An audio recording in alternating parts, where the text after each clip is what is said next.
All right, Hey! nobody can see our cameras when we're dancing whenever the screen is going up, I think. Yeah, okay, everybody, it's Friday. It is Thanksgiving next week, so there's not going to be any hotline next week. We're going to be hanging out for the holiday or Black Friday shopping or whatever, but we won't be here.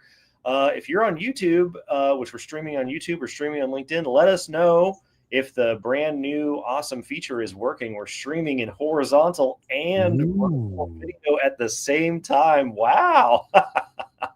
Look at us. Crazy. So let us know if that's working or not working. You'll have to pardon my dust behind me with the office studio transformation construction project that's going on. It's the first time ever I've actually tried to move anything around in the last like 5 years. Big project over Thanksgiving. But anyways, Daniel, you're here. I'm here. It's the hotline. We do this every week. How the heck are you? I'm doing great. It's been an interesting week so far. I mean, we've CMMC FAQs, which I think you're going to talk about, encrypted CUI, non-encrypted CUI. My favorite thing that you actually posted is the actual there's a solicitation coming out with C3PO requirements. This is kind of the first drip of things that we're starting to see here, right? Like this week, I've had quite a few calls with the AEC industry, architectural engineering construction. And it's interesting to even hear them like they're just now starting exploration in some of these organizations, right? Where again, it's like, oh, like we know it's like a thing, but we don't think we're really being impacted, da da da da.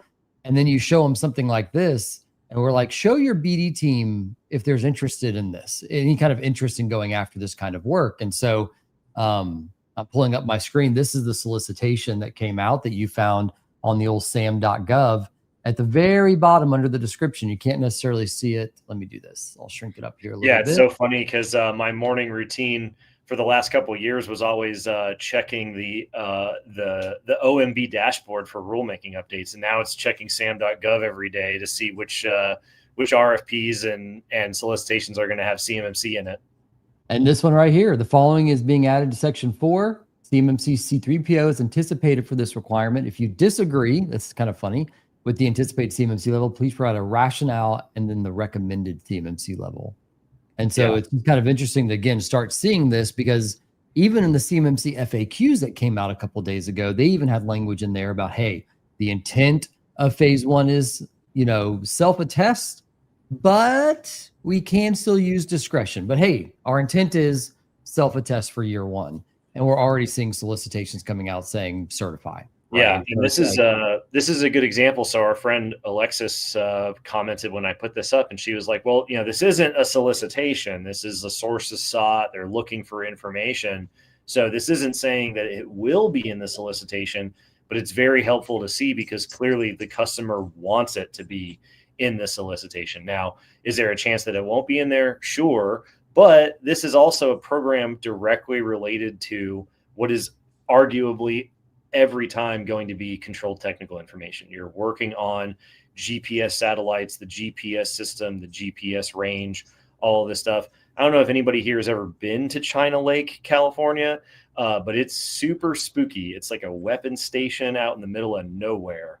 It takes forever to get out there, and there's definitely some cool stuff that they do out there. So not surprised that this customer is interested in having a level 2 C3PAO. If it is in the solicitation, it brings up this same situation we've talked about where people are going to wait until they see it in the solicitation to get started on implementing the requirements in NIST SP 800-171. They're planning to award this, I think, in Q4. So they're planning to award it before the end of phase 1. So if you're going to wait a couple more months to see the solicitation and they include it, you already know it's going to involve DFAR 7012 requirements. So you're kind of shooting yourself in the foot by saying, well, maybe it won't be in the solicitation, so we won't start working on 800-171. I think this is a very clear example of a customer letting people know that they want this requirement in the contract. And so one other small thing, and our producer Justin just put the link here in chat. I mentioned architectural engineering construction. We're about to have the 5 days of industry week coming up the second week of December here. So if you're in manufacturing, architectural engineering construction, private equity, solutions implementers, transportation. If you're in any of these verticals, make sure to register for your specific day. And we're doing a 1 hour webinar specifically about your industry. And so just a little shout out there. Link is in the YouTube chat there. We'll put it in the LinkedIn as well. So nice. Alrighty, well, here we go. I was actually kind of surprised at the reaction that this got. So the DoD officially published updated CMMC FAQs. You can find it if you just Google DoD CMMC CIO. It'll take you right to the CMMC page with the FAQ box right there, and it'll bring up the newest version of the FAQs. There were only a couple where they actually had like any kind of major updates from, well, maybe updates in terms of clarifying what they meant is how DoD would probably describe it. And Daniel, I think the one that probably got most people's attention was, according to the DoD, encrypted CUI is still CUI. How do you feel about this? I don't like it. I'm gonna be honest. Like, with ITAR, there's just been this assumption of carve outs, right? It's like, hey, if the encryption is applied and you hold the keys, then you can store it in a friendly country, right? In an encrypted state. And the fact that CUI doesn't play by those rules, and a lot of times ITAR on behalf of a federal contract will also be CUI, right? So it ends up bringing ITAR, at least in part, potentially into scope during this conversation. It just kind of conflicts the two. Now, I get some of the logic, especially with somebody posted the other day on LinkedIn, like quantum computing and the ease of being able to decrypt things in the next few years. But at the same time, it's just kind of like, man, it brings so many other assets into scope. Like I posted this on LinkedIn the other day, and it's like cloud providers, right? Non-FedRAMP cloud providers. People thought they were safe because they had encrypted CUI. Sorry, doesn't count anymore. Network traffic, right? That was encrypted locally, now in scope for those assets, for security protection assets. Again, the carve out methodology is really not applicable anymore with CUI, meaning your environment will become more in scope, not less in scope because of this. Now, the only caveat there, and you brought this up, Jacob, is the internet traffic, right? There's an assumed risk with like genuine internet traffic basically being able to be out of scope. But yeah, I mean, I think this is interesting because I think a lot of people that have already been certified, if they were to go back and this ruling, I guess, or this not even ruling, this FAQ was in place, they might have not passed their assessment. Their asset list might not have been up to date. And I bet MSPs are going to have the hardest time with it. Joy commented on the LinkedIn post and said, backup providers, right? The backup job's encrypted. It's stored in a non-FedRAMP cloud. Historically, that was okay. MSPs are going to have to reevaluate their tool stacks yet again. And so, anyways, just kind of interesting overall. I don't like it. I wish they would agree with ITAR requirements because so much of CTI falls into ITAR. But hey, it's the DoD, right? It is what it is. Yeah, and I think they had another one on there where they said, can a non-FedRAMP moderate cloud service store encrypted CUI data? And their answer is no. So if you are out there and you hear about solution providers or anything like that, and they're saying, hey, we can help you with your DFAR 7012 compliance and by extension CMMC because we have this cloud-based offering, and they themselves are not FedRAMP or FedRAMP equivalent, just because the data is encrypted doesn't get them out of jail for free. So I think that there were some people getting wrapped up in that issue based off of solution provider marketing and things like that. So do your due diligence, double check the FAQs, and if you already got your cert, then you're good. But if you're coming up on your cert, just double check the math. That way you don't get a false start or anything like that. 100%. All righty, let's see here. Okay, so this was an interesting question. Somebody was saying, if I access GCC High Azure Web Portal, is the endpoint that I'm using in scope? I'm using a browser to access this web portal. So is that endpoint that the browser is running on in scope itself? So yes and no. So if you're processing, store, or transmitting CUI within that session to M365, then yes, because of caching and things like that, that local endpoint will become in scope. Best case scenario, if you're attaching to a CUI asset, right, like Office 365, even if you're not doing CUI things, your endpoint would still at least be qualified as a CRMA because you're around CUI, right? You're not directly accessing it. And due to policies, procedures, or technical controls, you are not supposed to be able to access it. But your asset itself, because it's connecting to that CUI asset, would likely be a CRMA. And so it's very hard to defend CRMA, quite honestly, because if an assessor says, you didn't do a good enough job of defending it, they can immediately look at the 110 and say, show us where you've applied all the controls to that. And that's just not a good way to be in an assessment. So long story short, yes, it would be in scope for some sort of asset classification, depending on the structure of how you have it set up, right? Either CRMA or CUI asset would be most likely. Gotcha. All right, this is coming up quite a bit. This was on the AB Town Hall. Probably half a dozen people asked this question. They're like, is there a published list of CMMC Level 2 companies? Is there a FedRAMP marketplace equivalent of CMMC Level 2 companies? There is not. The government can see all of the companies that have their CMMC Level 2 status in CMMC EMAS, but that is not a publicly accessible database. There is no publicly accessible list. Outside of a company telling you that they have CMMC and then showing you their audit certificate, there is no one single place to find out. The government at this point has no plans to publish such a list or to make that information available. So if you are looking for it, you're not going to find it. Nope.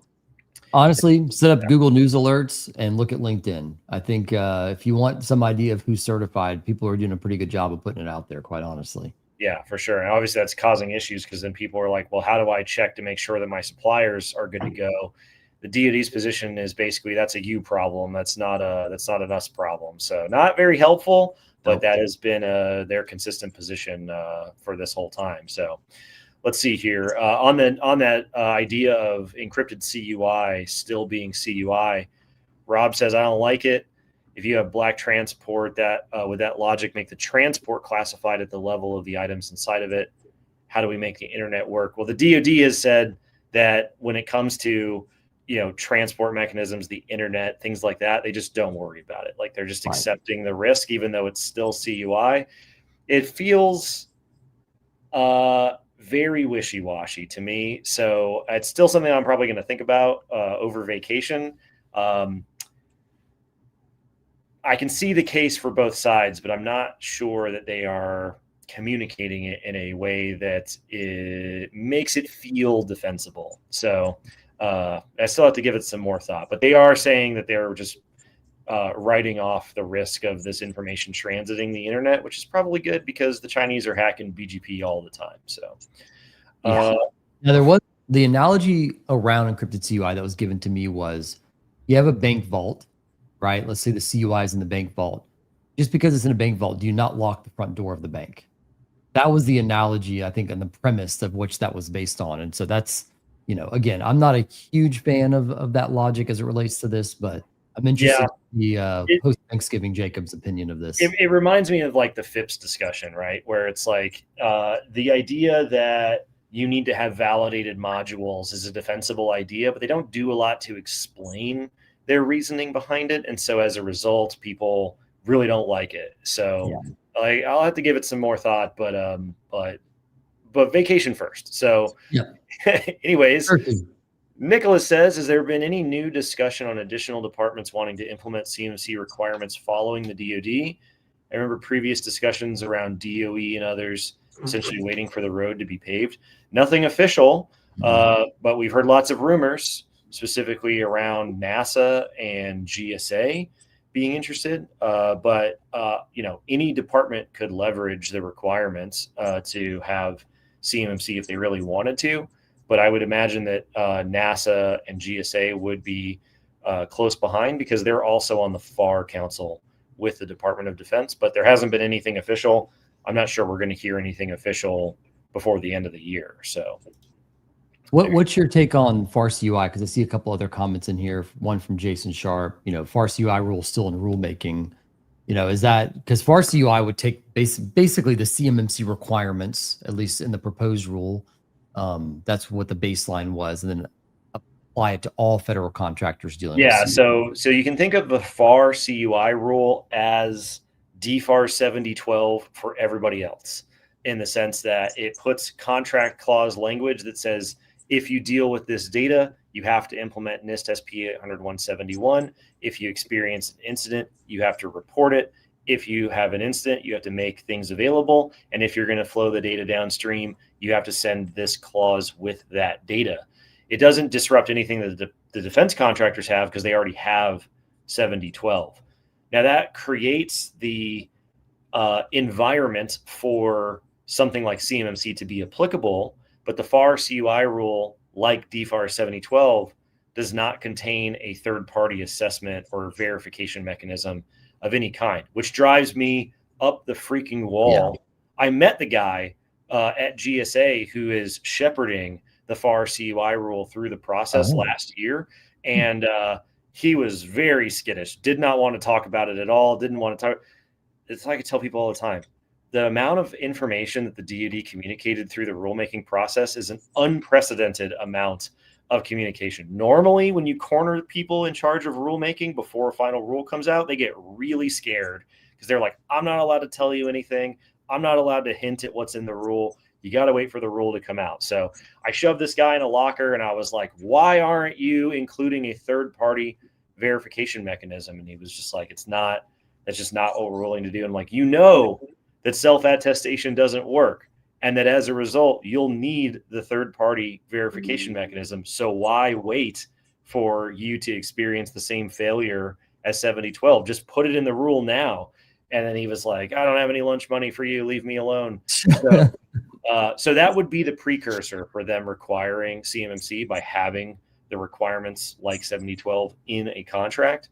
We know that some agencies are interested in having CMMC on top of it, but the FAR CUI rule will not itself require third-party verification. It's left up to the discretion of the agencies. Now, originally, we got the FAR CUI rule in January of this year. Not a lot of public comments, not a lot going on. We heard that it went back into interagency review in the summer, and we were planning to see it in December, end of this year. However, the administration announced that they were going through the revolutionary FAR overhaul in May of this year. So to their credit, they are actually going through every single part of the FAR, and they are removing anything that's duplicative. They're removing almost everything that doesn't have a legislative basis. They're reorganizing, rephrasing, all that stuff. It could be good, it could be bad, depending on who you are. It's really good for the lawyers. So you may not think that it's necessarily a good thing if you're not one of them. But as a result, we don't really know when the FAR CUI rule will emerge, because the entirety of the rewrite of the entire FAR has to go through rulemaking itself. So will they allow a new addition to the FAR to happen before the overall rewrite? Will they wait until it's done? Will they happen at the same time? We don't really know. We're not going to see the overall FAR rewrite go through rulemaking before the end of this year. So I don't think that we'll see the FAR CUI rule before the end of this year. I could be wrong. Nobody knows. The people that do know, they don't answer even when you give them a swirly. So we're not too sure. Let's see here. Yeah. FAR CUI rule paves the road for agencies to adopt CMC via supplemental agency FAR clause. Yeah, absolutely. Now we've heard of onesie twosie situations of people who are federal contractors, not DoD, who are pursuing CMMC because they're just like, I can just do it now before everybody else has the rush, and I'm just easier to do business with. That's a very early adopter among the early adopters, but there is some appetite out there for it. But yeah, we'll just have to see. I think we'll probably hear a lot more about it next year, especially now that the rollout's underway. But with the shutdown and the post-shutdown hangover and then the holidays, I don't think we're going to hear anything about that before the start of the new year. Yeah, we heard the Department of Transportation was requiring NIST Standard 171 Rev 3, and they took reciprocity for CMMC because the client already was CMMC certified. And so yeah, it's interesting just to see that kind of in play somewhere outside of the DoD. Yeah, I actually need to follow up before I set my out of office LinkedIn message. I had some folks reach out to me from the trucking industry. Hmm. Basically, their message basically was, we're extremely far behind as an industry, and everyone's waking up to this being a requirement. Can you do a webinar? So if you're listening, I'll get back to you as soon as the stream is over. But it reminds me kind of how we saw that recent push by the construction, architecture, engineering industry to kind of like get caught up with everything. Manufacturing was super early, higher ed was super early, and now you're seeing other industry sectors get caught up as well. So there you go. Let's see here. Does DoD have discretion to require CMMC Level 3 in phase 1 of the rollout? Well, I mean, technically, I guess DoD could do whatever they want to. By the book, no, they aren't going to require CMMC Level 1 or CMMC Level 3 in phase 1, so up until November of 2026. That probably won't happen, even if they wanted it to happen, because DIBCAC is the set of assessors that run CMMC Level 3 assessments, and they just recently finished their initial pilots of CMMC Level 3 assessments. So everything that I have heard is that they won't be ready to start CMMC Level 3 assessments until middle to end of next year. So I highly, highly doubt that anybody's going to see a CMMC Level 3 requirement from the government in a solicitation between now and next November. However, breaking news scoop for everybody, I have heard conversations between the government and the primes that there will be contract mods that say CMMC Level 3 will be required, and that it'll be in like 12 to 18 months. So the primes are going to know before the end of phase 1 that they will need CMMC Level 3. So you could easily see CMMC Level 3 requirements or pushes from the primes, but not in an official government solicitation. Does that make sense? Yeah, it does that's interesting. Like, hey, heads up, we're gonna kind of have this language tucked away, and when level 3 is more rolled out in the sense of getting certifications and phase 2 of the rollout of CMMC, just get ready for it.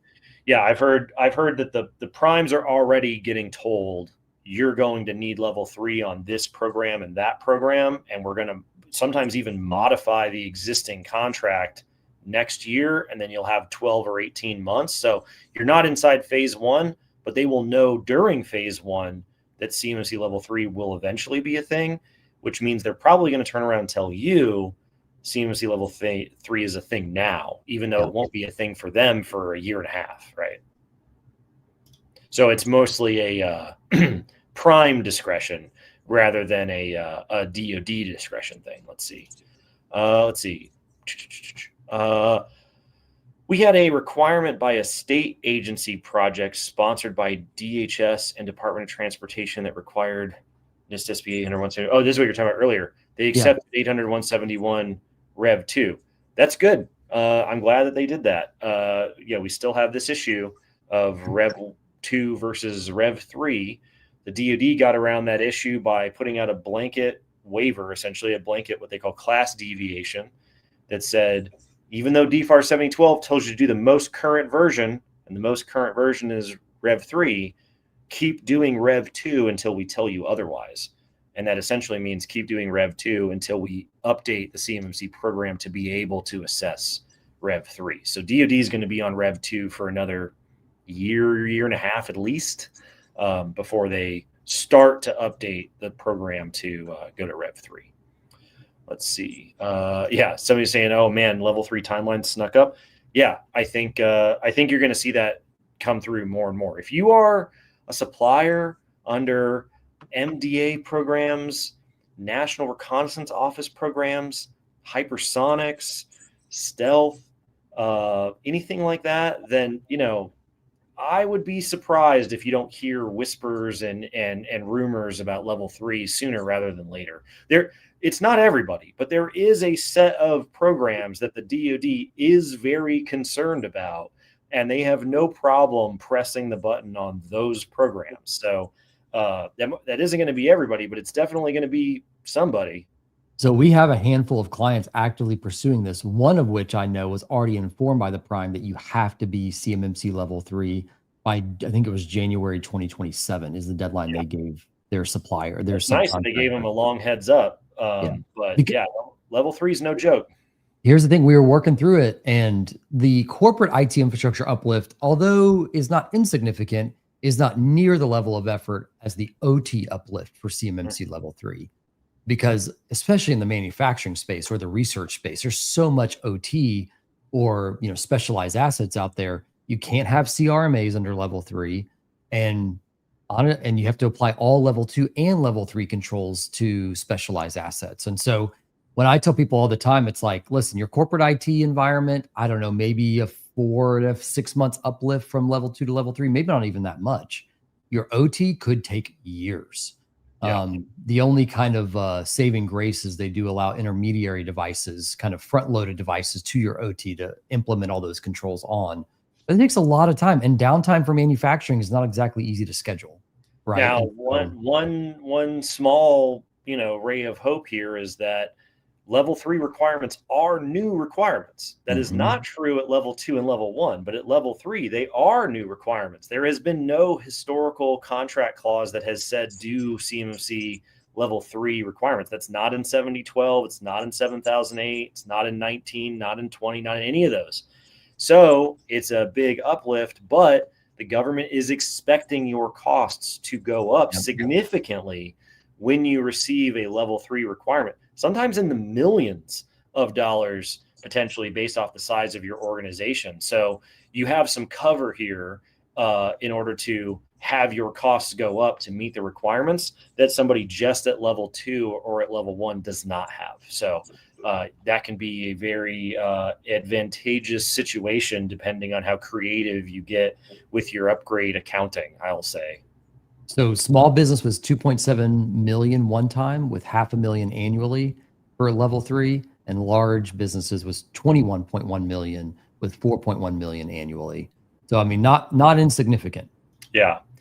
Justin said last week we were told by one of our primes that we need to be at 110 by the beginning of the year to continue getting contracts. Yeah, I'm hearing this a lot where people are saying there was a Reddit thread where somebody was saying that they had been pestering their company owner forever to get started on this. And they said, I don't think this is going to be a thing. And now the prime is, according to the thread, hounding them all the time, basically being like, you do this or you don't work with us.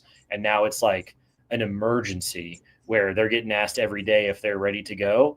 And this is the kind of thing you don't see it in the headlines. You're not going to see it on Inside Cybersecurity. You're not going to see it on Breaking Defense. You're not going to have DoD put out any information about it. It's just these individual situations where this customer, that prime, this program manager, this contracting officer says, you got time, you don't have time. It's very, very hard to predict. But I'm hearing this more and more that people are getting told, you got to do this by this date. Otherwise, it's a wrap. So let's see. Julian said, can you clear up CTI markings? Some training material instruct to have the SP category in the banner, while others state to not have any categories in the banner as they are stated in the designation indicator. Which is it? I mean, I'm due to go back through my CUI training, but I would say I don't remember what the DoD CUI marking training says. I believe that the header and footer banner can sometimes just be reduced down to controlled. And as long as the CTI designation in a distribution statement contains all the relevant information, it's good to go. So I would look at DoD instruction 523024 and compare that with the CUI training. But I don't remember if the designation box on CTI can override the header and footer, or if the header and footer has to be anything more than just CUI or controlled. So yeah, somebody who's taken training more recently, let us know in chat. I'll keep looking it up, but the DoD CUI registry site, CUI program, did post some marking tips for each of the things here. What's interesting as well is they put marking discrepancies that they've found of things not done appropriately. Anyways, that's a little side conversation, a little side mission for us later on, Jacob. Oh man, talk about side quests. You found something on there. It was the who got caught list, right, Daniel? Oh yeah. Who got caught right here. Man, yeah, Yeah. this is something that I think people would find very interesting. Hopefully they continue to put out this information, because I'm sure a lot of people here know it's like sometimes it can be very hard to convince leadership to commit to this if there aren't any clear circumstance or clear consequences that they can point to. So hopefully they start looking that up more. Yeah, Jason said it's 5248. The specific DoD instruction for distribution statement marketing, which would apply to CTI, is I believe it's 523024. The other fun thing on this page, I haven't posted on LinkedIn yet, but it's visits to the CUI registry, DoD CUI registry page by state. It's like, who's the most interested in CUI out there? Virginia taking the lead, California, New York, Illinois, Texas, I like how there's a box for Washington. LA. It's definitely just me, right? Hey, Alabama made top 10. I'm proud to say that. There So you go. There you go. yeah, Roll Tide. roll Yeah. tide. That's right. So Justin was saying he's been told by his primes they have to be 110 by the beginning of next year to get their contracts. And Mark said same from 2 of our primes. Wow. So yeah, if you guys are hearing anecdotes like that, definitely let us know in the chat. Are you guys also hearing either directly or through clients or through people that you know are primes issuing these deadlines? I check the Lockheed blogs and the supplier blogs all the time. Those don't seem to be getting updated as often as people seem to be getting told directly, hey, you need to be ready to go or not. The latest Lockheed blog is like, there's a phased rollout and you got all this time and this is what the rule says. And then you talk to regular people and they go, that's not what we were told. We were told do it by January or the lights are getting shut off. I am curious if you can share just the name of the prime that you're hearing that from, since some of the usernames here are more anonymous. If you're interested in sharing that, I'd be curious to see that too. Yeah. And if not, you can always DM us too and be like, hey, I don't want to have my name associated with it, but we're always interested in collecting those anecdotes. All righty. Can an organization with a self-assessment be required to support their score with evidence if requested? Yes, absolutely. So this is something that I posted about recently. It's what we're doing the podcast coming out next week about. DFARS 252-204-7020 has been in effect since the year 2020. With the CMMC 1.0 rule that came out in 2020 had 2 parts to it. The first part was CMMC. That's the part that got put on hold and went through additional rulemaking and is just now starting to roll out. The other part was DFARS 7019 and DFARS 7020, the DoD assessment methodology, the 5, 3, and 1 point scoring system.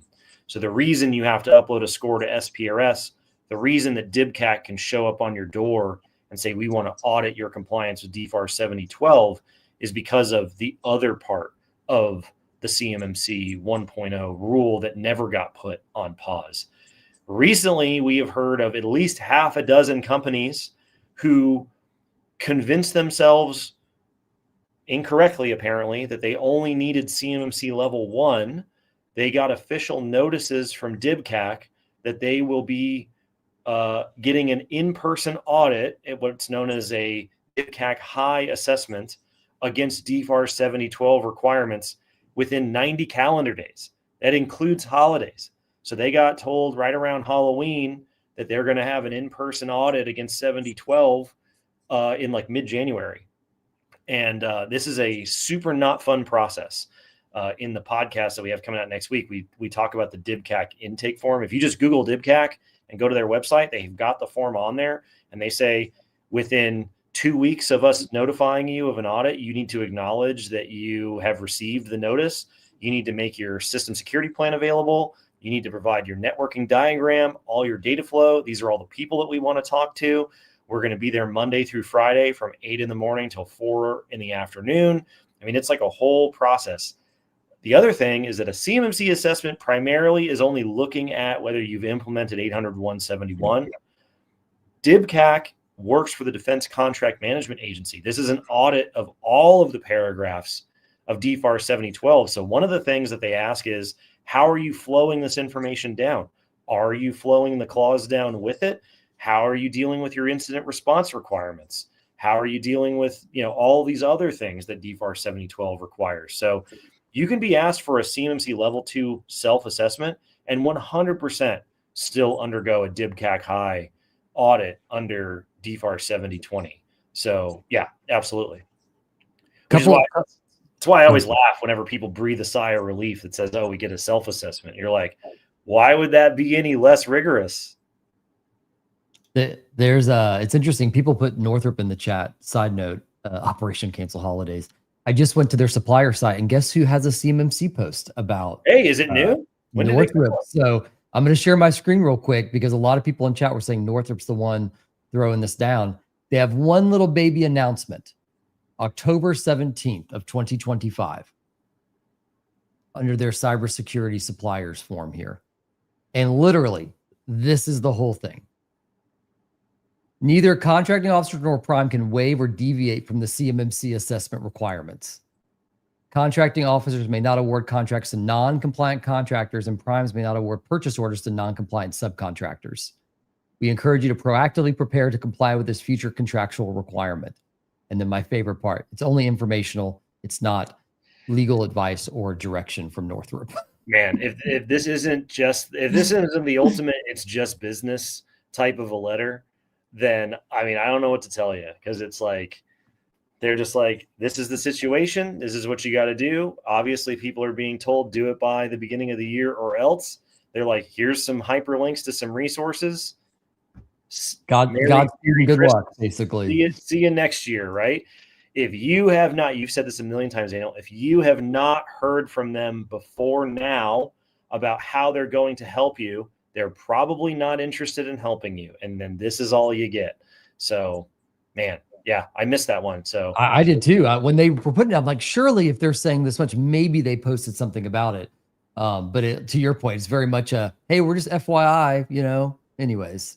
Yeah, Justin was saying they didn't even see it on the supplier page for the prime that they were working. They just heard it from the purchaser. So that's, this is what we were saying. It's like, it's just very situational depending on where you are in the ecosystem, which program you're under, which prime you're under, which purchaser you're under, specifically can really affect things in terms of how it rolls out.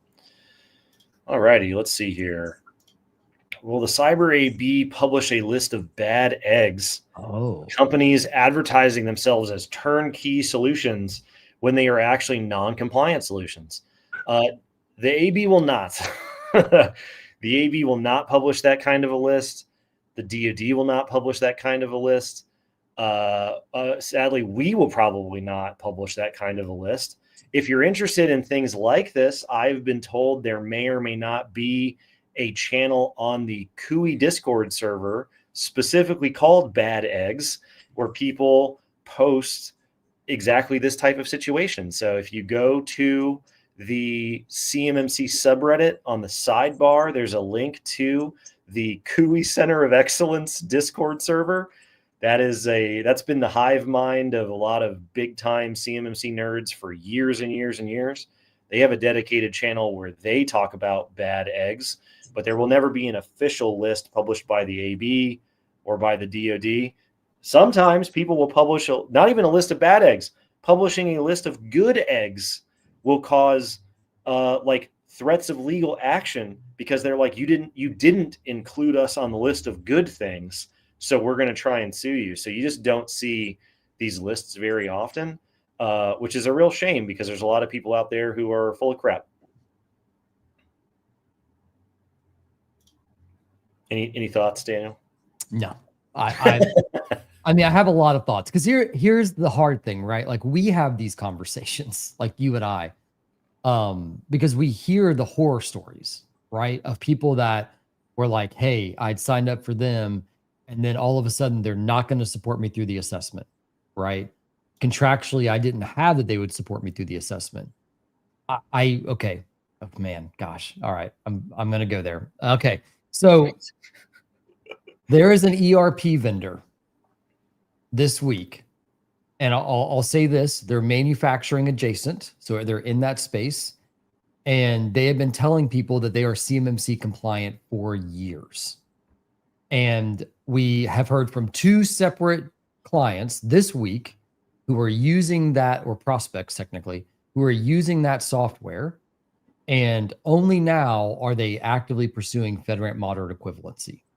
after these prospects were ready to go through their CMMC certification with the tool that was promised to them that was CMMC compliant. Anyways, that's just an ERP system. That's not even like a partner. Like Right. when you think partners, you know, in the CMMC space, you're thinking MSPs, MSSPs, or cloud providers, right? So we know cloud providers that, quite honestly, were trying to skirt around the FedRAMP moderate requirement at all, equivalency or authorized. Turns out, you know, they didn't do a good job of that. The boundary wasn't as tight. Or we know companies that are promising that they're CMMC certified because their apps on AWS Gov or their, you know, CUI portals hosted there, but the actual app isn't FedRAMP authorized or equivalent. We know MSPs out there who are promising CMMC, but their tools they're using to support their clients don't meet FedRAMP that have CUI in them, right? Right. And especially with the encrypted thing now coming up, a lot of those products are going to have to be reevaluated anyway. So it's just there's so many things like that where if it's a cloud provider not in the FedRAMP marketplace and they can't produce what their equivalency was and the 3PAO that they used, stay away. If they don't have past performance of getting people certified, stay away. Like those are the two easiest filter sets to use when you're looking for either a solution provider or some sort of outsourced managed provider. Yeah. And are they CMMC certified if they're a service provider? Yeah. The first thing that comes to my mind is all these stories that we've heard from C3PAOs where they sit down and the MSP that, you know, told this company they were going to help them out either isn't at the table or they sit down at the table and they can't answer questions. And you're like, that should go on the list immediately. But well, let me ask you this. If you were to create such a list, would you, how many names would be on the list? Not what the names are. Would you have a dozen, 2 dozen, 100? Honestly, at this point, I would probably have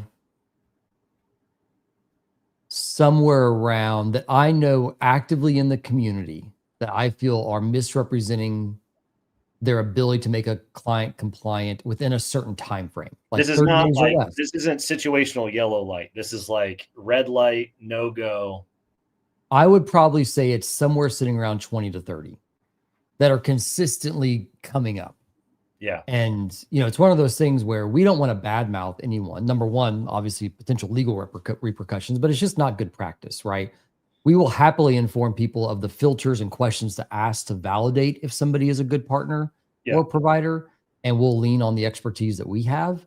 But yeah, I mean, there's probably 20 or 30 that we hear from coming to us from them saying, hey, I signed up for them. Yeah, I signed up for them and they're not able to meet XYZ requirement. Or they said they would, but they can't. Yeah, you don't want to badmouth anybody, but when the most common source of potential client calls is coming from people who are leaving their existing partner or solution provider, then you kind of start to notice the same names coming up over and over again. You'll have to wait for Daniel and I's memoir one day. Yes, when we do our tell-all, but for now, there is no list. we'll have a Patreon for backstage with Jacob. There you go. Yeah. So premium members get access to that egg list. It's a joke, Scott. It's a joke. It's a joke. Yeah, we're not going to do that. We're not going to do that. He's probably his veins popping out of his forehead at the airport terminal right now. Can an organization that does not require level 2 C3PAO status require their subs to achieve level 2 C3PAO status? Yeah, sure. I mean, you can require your subs to do whatever you want. Essentially, it's in the terms of the contract that's negotiated between the two of you. So if for some reason you want them to have C3PAO status, even though you yourself don't need it, you can put that in the contract. Now, are they going to negotiate that out? Are they actually going to do it? That's between you guys. But yeah, if you don't require it, you don't have to require it of them. If you aren't flowing the data to them, then 7012 doesn't have to flow to them. But, you know, if you want some level of assurance that they're doing cybersecurity, there's worse solutions to pick than a CMMC third-party audit. So yeah, there's nothing that prevents you from doing that. Nope. Private contracts, they can do whatever the heck they want. The miracle of private contracts. All righty. Let's see. In your experience, who is usually in charge of making data identity decisions regarding FCI and CUI? This is an interesting conversation I've heard you have a couple times over the last couple of weeks where you've you talked about the rise of like a CMC program manager inside of organizations. What do you think here, Daniel? Yeah, I mean, right now I'm starting to see, especially for larger organizations, that CMMC program project manager somehow adjacent to trade compliance. Here's the interesting thing. Most trade compliance teams don't want to touch CUI at all. Isn't And that so funny? it's crazy. So like the people that you would think would be the most able and competent at approaching this topic don't want to touch it. And so they were like, leave me with ITAR and EAR. Don't tell me about CUI.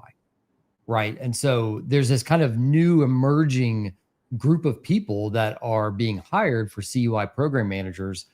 Sometimes they're in legal, sometimes they're in contracts, and working with the primes or the DoD directly as a filter set to understand two things. One, and what I'm receiving, is it actually CUI or inappropriately marked?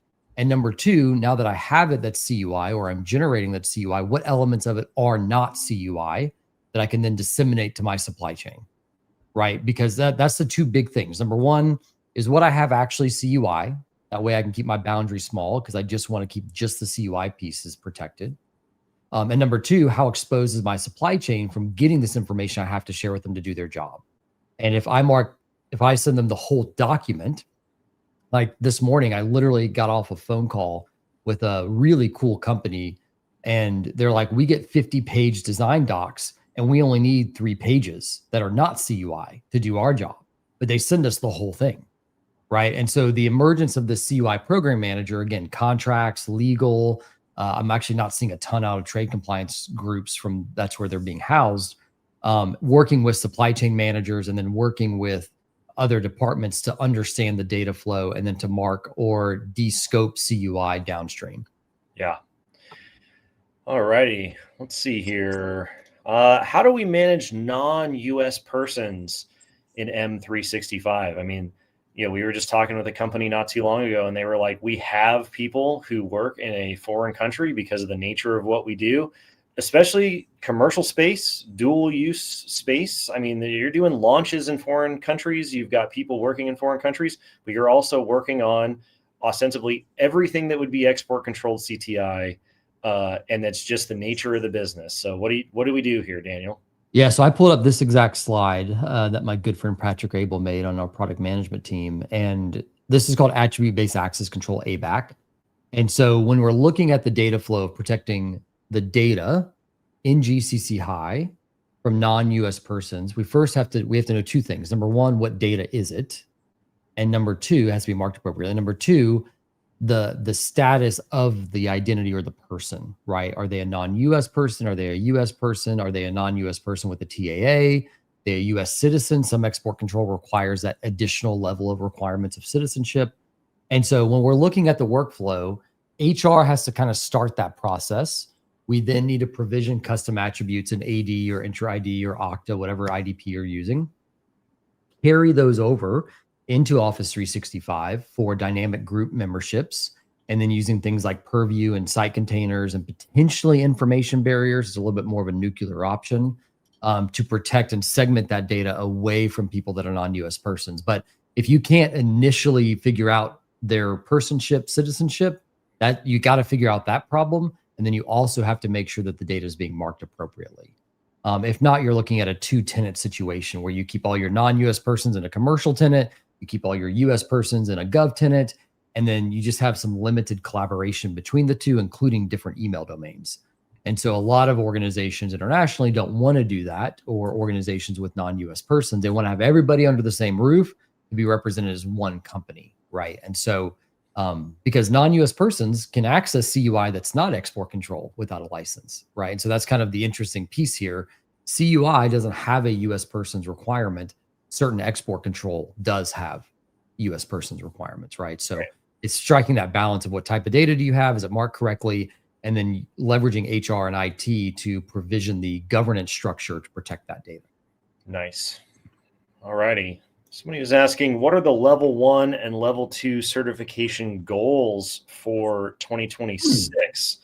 So this is actually really interesting. So for level 1, I can't remember what the numbers are for level 1. It's self-attestation. So I honestly haven't been paying very much attention to it. For level 2 C3PAO certification, it becomes much more interesting. So the latest update that we got on the AB town hall earlier this week was there are now 575 companies with a CMMC level 2 C3PAO status. That includes all of the companies that had joint surveillance assessment prior to the CMMC program going into effect. But I think since January, there's 517 companies that have employed a C3PAO and gotten a level 2 status. The interesting part is that is more than DoD estimated they would hit in the entire first phase of CMMC. DoD's estimate was they would have 517 level 2 certifications in phase 1. So we're already way past their initial estimate for phase 1. And I posted a poll about this the other day.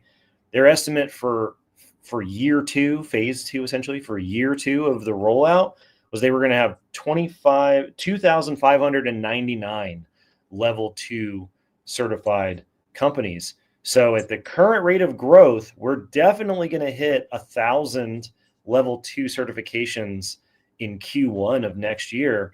Wow. Do you guys think we're going to hit more or less than 2,600 level 2 companies by the end of next year?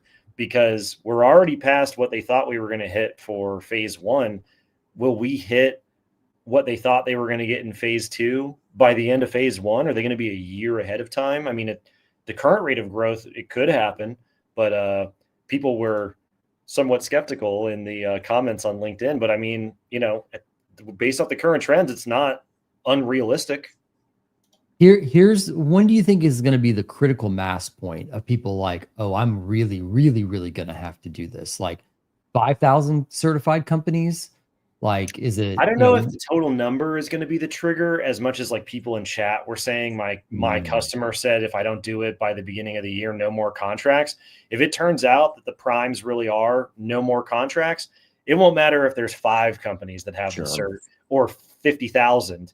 Because people are going to go, oh my God, they weren't kidding around. And so I think that's going to be, I think Q1 is going to be where we really start to see what's happening. One, because it's going to be after the holidays. You're going to start to see more solicitations, but you're also going to see these primes turn the screws after they finally said, hey, you better quit. Otherwise we're going to have a problem on our hands. So I feel like Q1 is going to be where we really start to see it accelerate. The good news is that the assessment capacity in the ecosystem is growing just as fast. So there's a ton of CCAs and lead CCAs, and it's growing quite a bit. So that's healthy to see. I was having a conversation with somebody on LinkedIn this morning, and they were like, well, we still don't have enough assessment capacity because we need to do 40,000 assessments a year.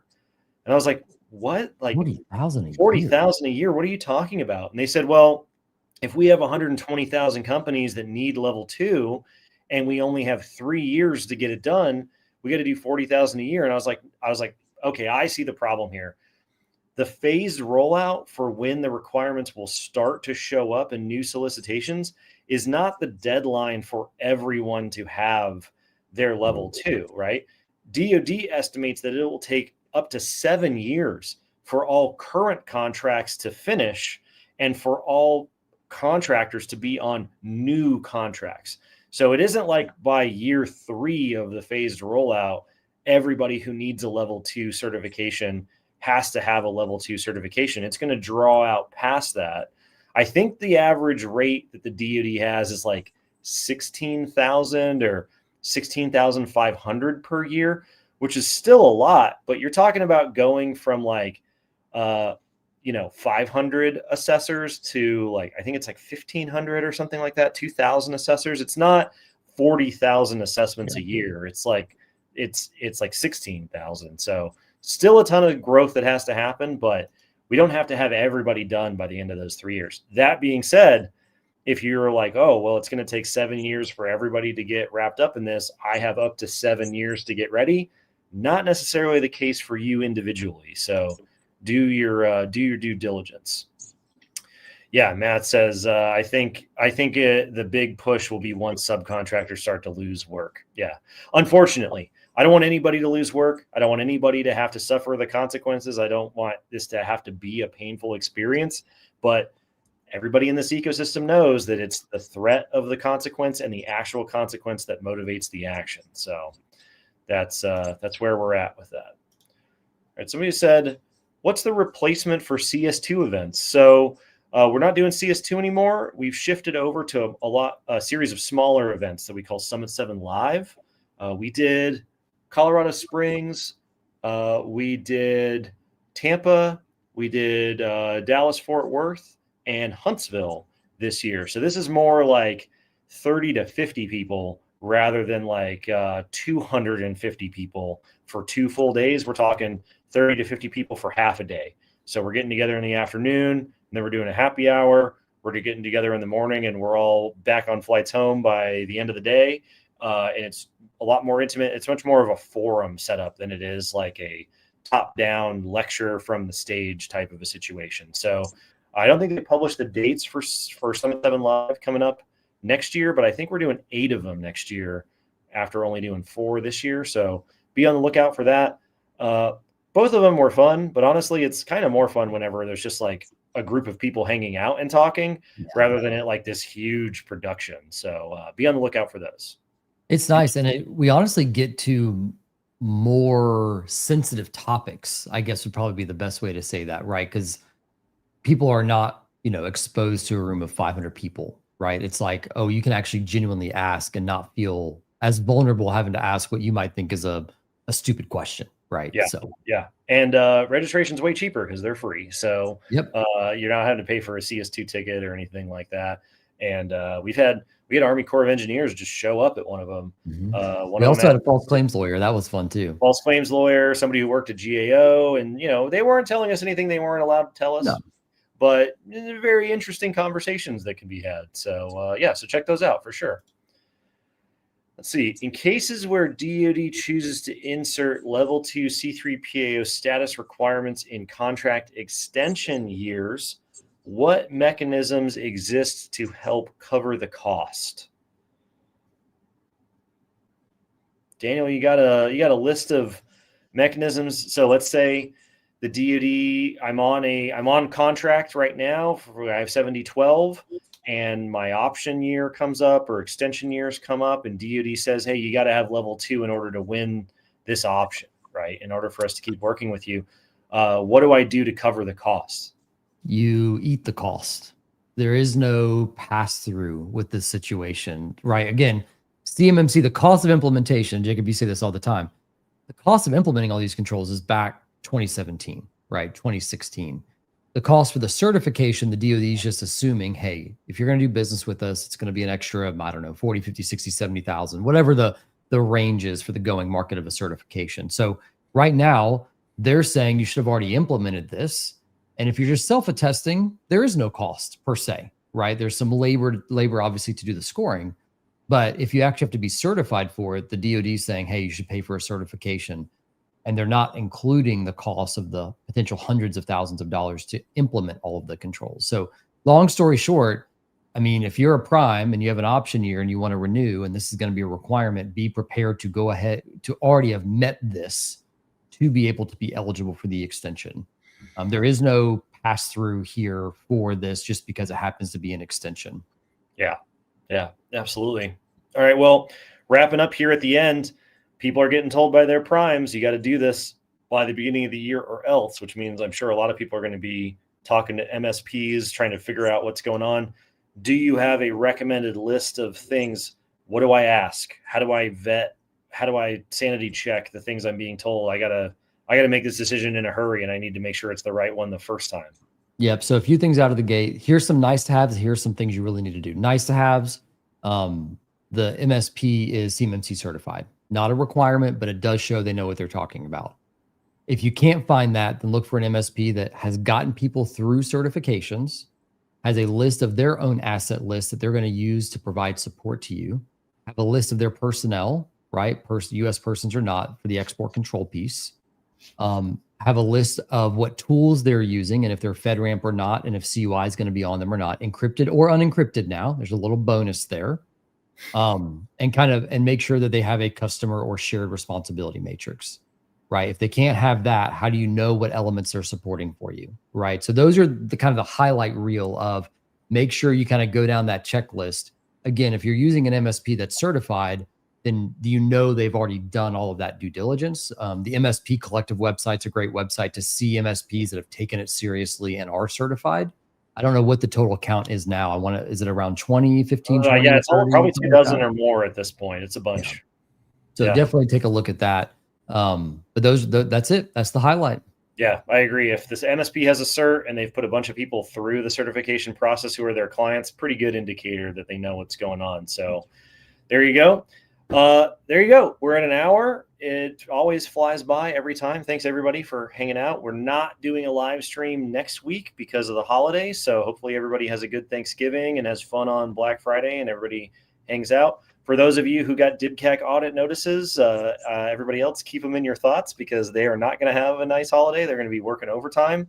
And so we'll see you 2 weeks from now after Thanksgiving, and then we'll go from there. If you find this afterwards and you got questions or comments, you can leave it in the chat. We'll add it to the queue. You can always DM us. You find us at summit7.us. Find us at CUIHotline.org. You can fill out the form over there. You can leave a message up there at the phone number if you would like to do that. It's always fun to play those on the air. Yeah. And we'll see you in 2 weeks. Happy Thanksgiving.